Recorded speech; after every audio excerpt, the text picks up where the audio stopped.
Ini adalah Pak Yoman. Beliau merupakan salah satu pegawai yang memiliki jabatan tinggi dalam suatu instansi pemerintahan. Meskipun memiliki jabatan yang tinggi, Pak Yoman tidak pernah menyalahgunakan jabatannya tersebut untuk kepentingan pribadinya. Mengapa demikian?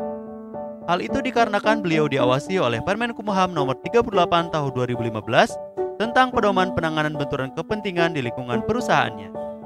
Di dalam Permenkumham Nomor 38 Tahun 2015 terdapat beberapa pedoman terkait penanganan benturan kepentingan, di antaranya maksud dan tujuan pedoman penanganan benturan kepentingan, bentuk-bentuk benturan kepentingan, sumber penyebab terjadinya benturan kepentingan, penanganan situasi benturan kepentingan, faktor keberhasilan penanganan benturan kepentingan, serta pencegahan benturan kepentingan. Apa sih fungsi dari Permenkumham itu? Sebagai pedoman bagi pegawai Kemenkumham dalam mengenal, mencegah, dan mengatasi situasi benturan kepentingan di lingkungan Kemenkumham. Mencegah terjadinya pengabaian terhadap pelayanan publik oleh pegawai atau pejabat Kemenkumham. Mencegah tumbuhnya kerugian negara sebagai akibat dari perbuatan KKN. Menciptakan pemerintahan yang bersih dan berwibawa. Bentuk-bentuk benturan kepentingan: menerima gratifikasi atau pemberian atau penerimaan hadiah atas suatu keputusan ataupun jabatannya. Menggunakan barang milik negara dan atau jabatannya untuk kepentingan pribadi atau golongan.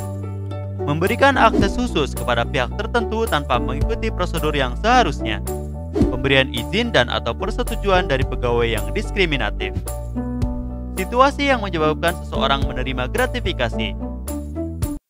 Situasi yang menyebabkan penggunaan aset instansi untuk kepentingan pribadi. Situasi di mana pegawai memberikan akses khusus kepada pihak tertentu, misalnya dalam perekrutan pegawai tanpa mengikuti prosedur seharusnya. Serta situasi di mana terdapat hubungan kekeluargaan antar pejabat atau pegawai dengan pihak lainnya yang memiliki kepentingan dengan jabatan di Kemenkumham. Lalu, apa saja sumber penyebab dari benturan kepentingan itu? Perangkapan jabatan, sehingga tidak dapat menjalankan jabatannya secara profesional, independen, dan akuntabel.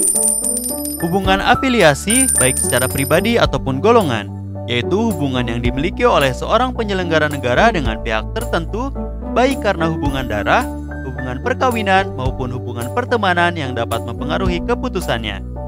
Gratifikasi, serta kepentingan pribadi. Penanganan situasi benturan kepentingan. Pejabat atau pegawai yang berpotensi atau telah berada pada situasi benturan kepentingan dilarang untuk meneruskan kegiatan tugas dan tanggung jawab yang terkait dengan situasi benturan kepentingan tersebut. Pejabat atau pegawai yang berpotensi atau telah berada pada situasi benturan kepentingan wajib membuat surat pernyataan potensi benturan kepentingan terhadap kondisi tersebut kepada atasan langsung. Lalu, faktor apa saja sih yang menjadi pendukung keberhasilan penanganan benturan kepentingan?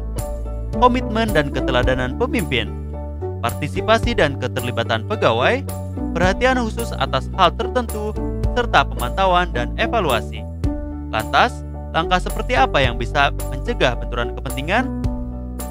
Dilarang melakukan transaksi dan atau menggunakan aset instansi untuk kepentingan pribadi, keluarga, atau golongan.